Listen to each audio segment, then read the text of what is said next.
E depois, quando Jesus vem ao mundo, o próprio Filho de Deus, Jesus Cristo, vem ao mundo como o quê? Como pregador do Evangelho.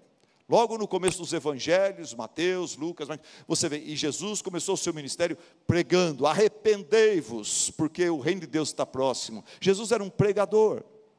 Durante o seu ministério, o que Jesus faz, irmãos? Ele fica preparando líderes de louvor, ele fica preparando grupos de teatro, Jesus fica organizando ONGs para fazer assistência social para os pobres de Jerusalém. Não, Jesus, ele gasta o seu ministério treinando 12 homens para pregar o Evangelho. E que diz Paulo, lá em Coríntios 1:21, ele fala que Deus escolheu salvar os perdidos, salvar os que creem, através da pregação, da loucura da pregação. Não é através da operação de milagres. Tem gente que acha que se eu, Valdir e outros pastores da igreja conseguíssemos fazer um milagre cada domingo aqui, as pessoas iriam crer em nós. Iriam falar: não, eu aceito Jesus. Eu vi o pastor Silas levitando lá. Eu vi a pessoa que estava de cadeira de rodas, jogando a cadeira e saindo andando, normalzinha. Eu creio em Jesus. Gente, Jesus operou tantos milagres, e as pessoas não se convertiam, porque a dureza de coração, ela só cede pela ação do Espírito Santo, mediante a verdade. A verdade tem que entrar na cabeça e mudar a forma da pessoa pensar. Isso aí é o maior milagre que o Espírito Santo opera a cada vez que a verdade é pregada. Irmãos neopentecostais e pentecostais zombam da gente às vezes, menosprezam uma igreja batista como essa, dizendo: vocês não têm poder, vocês têm a palavra, não têm poder. Já ouviu isso aí? Hoje em dia não se fala tanto isso, mas no passado se falava muito isso. Vocês têm batismo com o Espírito Santo? Falaram isso para a Vânia, ela falou: tem. A Vânia falou: ninguém consegue se converter se não for batizado pelo Espírito Santo. O Espírito Santo, quem dá a vida, E, enfim, se você se converteu, é porque o Espírito Santo, ele te gerou outra vez, pelo poder da água e da palavra. Irmãos, quando alguém falar para você: na sua igreja tem poder? Fala: tem muito poder. Porque aonde a verdade é pregada, a verdade liberta. Conhecereis a verdade vos libertará. Num culto como esse, tem gente que será liberto de algum medo infundado, de alguma ideia antibíblica, de alguma ignorância que está te atrapalhando. A pregação, ela tem esse poder de nos transformar, de nos convencer e mudar a nossa forma de pensar. E quando a nossa forma de pensar é mudada, muda a nossa forma de escolher, de sentir, de tomar decisões durante a semana, enfim. Deus escolheu salvar os que creem pela loucura da palavra. Irmãos, se queremos experimentar uma reforma bíblica em nossas vidas, em nossas igrejas, nós precisamos reavivar o ministério da pregação.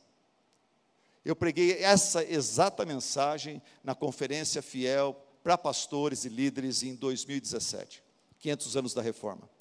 Então vocês estão comigo na Conferência da Fiel aqui agora. E eu falei para os pastores isso: se a gente quer ver um avivamento espiritual nas igrejas brasileiras, nas igrejas cristãs, nós precisamos reavivar o ministério da pregação. Infelizmente tem pastor que é fraco na pregação e não quer ficar forte, não quer estudar, não quer melhorar. Então o que ele faz? Ele dá maior força para o pessoal do louvor, para ter uma banda que estraçalha, que faz um louvor jóia, e ele incentiva o pessoal a fazer ministrações, bastante ministrações, entre uma música e outra, põe uma pessoa para falar, para que o culto seja preenchido com louvor e ministração. Quando vai o horário dele, ele conta uma historinha triste, que ele pegou na internet, lê um versículo lá, se encaixa naquela historinha, faz um apelo, pronto. E a igreja gosta, porque a pregação é curtinha. Na maioria das igrejas tem pouca pregação. Eu preguei na conferência, vários anos, eu preguei na Conferência Fiel, para jovens. Irmãos, eu incentivo o jovem a pegar firme na sua igreja, a encorajar o seu pastor, a ser bênção, a não se desviar da comunhão com os irmãos, da sua igreja local. Muitos deles vêm para a Fiel porque estão desigrejados, eles estão participando da igreja dos pastores da internet. Eles escutam esse pastor, aquele outro, e não vão mais para a igreja. Então, nessas conferências eu incentivo eles sobre a importância da igreja local, deles serem bênção na igreja local. E sabe o que eles me falam? Alguns já me falaram assim: pastor, ouvi você pregando, ouvi esse outro preletor da Fiel pregando aqui, é uma delícia, mas na minha igreja o sermão do meu pastor é muito água com açúcar, é muito fraquinho. Ele não estuda, ele não prepara, ele não explica, ele não tem ilustração, não tem aplicação, é só amor, amor, amor, graça, perdão. Ele fica só passando a mão na cabeça dos pecadores. Se a gente quer ver um avivamento espiritual, uma reforma bíblica em nossas vidas, igrejas, no nosso país, nós precisamos reavivar o ministério da pregação. Tem igrejas que pressionam o seu pastor, não acontece, graças a Deus, isso não acontece aqui, mas tem igrejas que pressionam os seus pastores a pregar curto, prega pouquinho, e prega assuntos interessantes. Pastor, para de falar sobre juízo de Deus, justiça, pecado, fala de coisas interessantes, tem tanta coisa interessante na Bíblia, pastor, vai pulando de passagem interessante em passagem interessante. Falaram isso para Martin Lloyd Jones, esse pregador que eu já mencionei para vocês do século passado. Quando ele começou o ministério, Lloyd Jones, ele foi, antes de se tornar um pastor, ele era um médico, fazia parte da equipe que cuidava da rainha da Inglaterra. Ele era um cara muito importante, ele estava numa posição que milhares de médicos da Inglaterra gostariam de ter. Ele abriu mão daquela posição para ser um pregador do Evangelho. E quando ele começou a pregar o Evangelho, membros forçaram a barra com ele para pregar menos e pregar sobre assuntos mais interessantes. E Lloyd Jones respondeu o seguinte, olha aqui, ele falou: quando eu era médico, eu nunca deixei os meus pacientes escreverem a sua própria receita. E não é agora que eu pretendo começar a fazer isso como pastor. Irmãos, se desejamos um avivamento espiritual em nossas igrejas, denominação, no nosso país, nós precisamos valorizar a pregação da palavra. Nós precisamos fazer como os reformadores fizeram.